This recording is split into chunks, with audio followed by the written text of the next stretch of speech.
Hello friends, सर्वांना सर्वप्रथम श्री स्वामी समर्थ. तुमचं सगळ्यांचं माझ्या यूट्यूब चॅनलवर खूप स्वागत आहे. तर आज मी पुणेवरून गाणगापूरला निघाली आहे. चला तर मग माझ्यासोबत. असं म्हणतात अक्कलकोट केल्यानंतर गाणगापूर हे करायलाच हवं.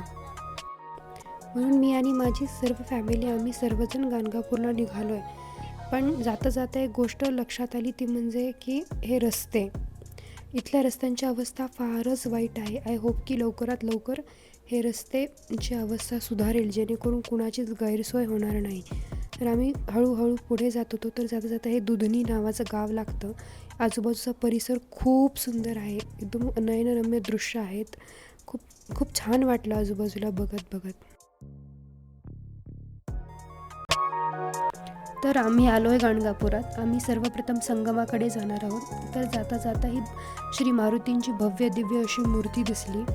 दत्त मंदिरापासून 3 किलोमीटरवरच भीमा अमरजा संगम आहे. ह्याच संगमावरती श्री नरसिंह सरस्वती महाराजांनी स्नान करून जप आणि तप केलेले होते.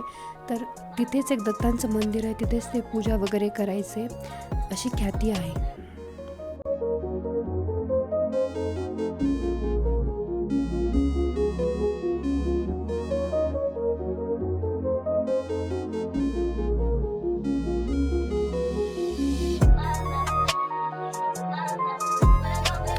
मेन जे मोठं मंदिर आहे तिथे सर्वप्रथम दर्शन घेण्याआधी ह्या संगमामध्ये स्नान करायची प्रथा आहे. सो मी इथे आलो, स्नान केलं.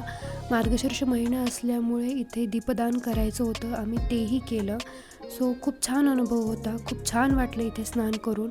खूप भक्तिमय वातावरण होतं. सर्व भक्त लोक खूप छान नामस्मरण वगैरे करत होते. सो हे आम्ही असं 108 वातींचं दीपदान केलेलं आहे. सो खूप सुंदर अनुभव होता.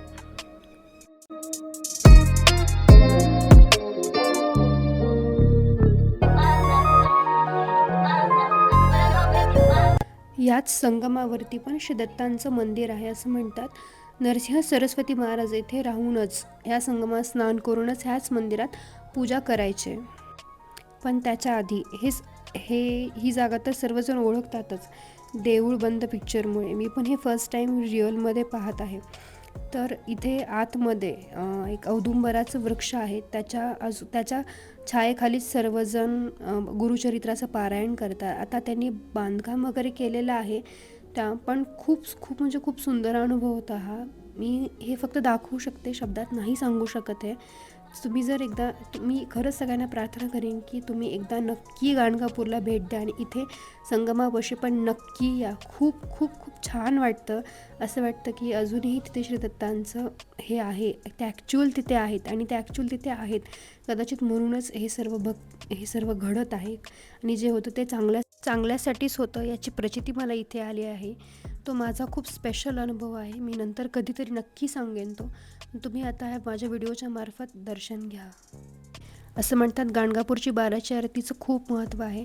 आम्हाला मेन मंदिरात तर नाही जायला भेटलं, म्हणून आम्ही याच मंदिरात आरती घेतली. कुठेही गेले तरी देव एकच असतो, याची प्रचिती आम्हाला इथे आली. खूप छान वाटलं.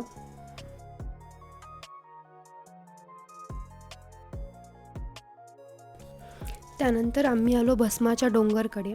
असं म्हणतात श्री परशुरामांनी इथे तप करून त्या तपातून जे भस्म निर्माण झालं होतं, त्या यज्ञातून जे भस्म निर्माण झालं होतं तिथेच या भस्माचा डोंगर निर्माण झाला होता. सो शेकडो भक्त लोक, भाविक लोक येतात आणि इथले भस्मरूपी जी माती आहे ती घेऊन जातात. आधी इथे भस्म निघायचं असं म्हणतात, पण आता इथे फक्त मातीच आहे. सो आम्ही ती घेतली आणि निघालो पुढच्या प्रवासाला.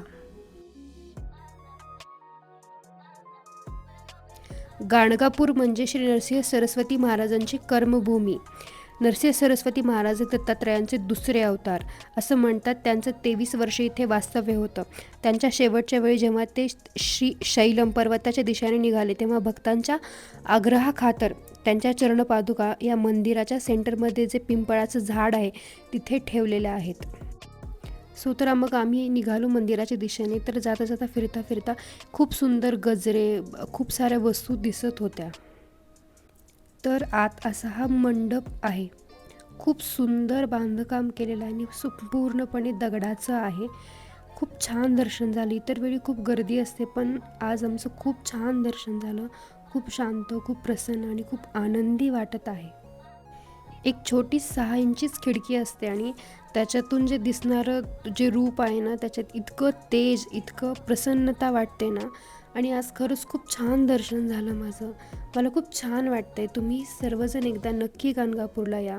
सो अशा रीतीने माझं गाणगापूर दर्शन आता पूर्ण झालेलं आहे आणि आम्ही निघालो आहे आता परतीच्या दिशेने. तुमच्यावर, माझ्यावर, आपल्या सर्वांवर श्री दत्तात्रयाची कृपा अशीच राहो. भेटूया नेक्स्ट व्लॉगमध्ये. श्री स्वामी समर्थ.